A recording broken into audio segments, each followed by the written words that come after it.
ఒక్కసారి ఊహించండి.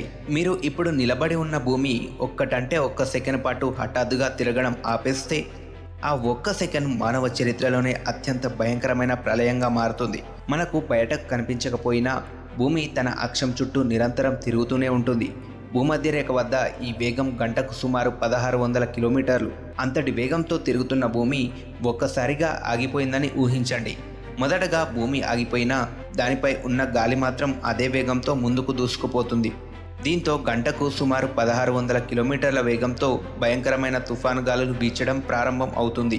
ఆ గాలుల దాటికి చెట్లు, ఇళ్ళు, భారీ భవనాలు, విమానాలు ఏదీ నిలబడలేవు. కొన్ని క్షణాల్లోనే మహానగరాలు శిథిలాలుగా మారిపోతాయి. ఇక్కడితో ప్రమాదం ఆగదు. మనమందరం వేగంగా వెళ్తున్న బస్సులో ప్రయాణిస్తున్నప్పుడు డ్రైవర్ ఒక్కసారిగా బ్రేక్ వేస్తే ముందుకు పడిపోతాం కదా.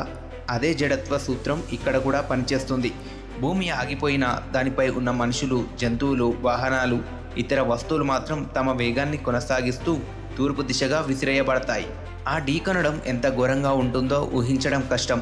ఇక సముద్రాల పరిస్థితి మరింత భయంకరం. సముద్ర జలాలు కూడా అదే వేగంతో ముందుకు దూసుకెళ్లి రాక్షస సునామీలుగా మారతాయి. ఆ అలల తీర ప్రాంతాలను మాత్రమే కాదు, లోతట్టు భూభాగాలను కూడా ముంచెత్తే అవకాశం ఉంది. అంతేకాదు భూమి లోపల ఉన్న శిలాద్రవం కూడా హఠాత్తు మార్పుతో తీవ్ర ప్రభావానికి గురవుతుంది. దీంతో భారీ భూకంపాలు, అగ్నిపర్వత విస్ఫోటనాలు సంభవించే అవకాశం ఉంటుంది. అంటే భూమిపై గాలి, నీరు, నేల మూడు కూడా ఒకేసారి విధ్వంసాన్ని సృష్టిస్తాయి. అయితే అసలు ప్రశ్న, ఈ పరిస్థితిలో మానవ జాతి బతికి బయటపడుతుందా?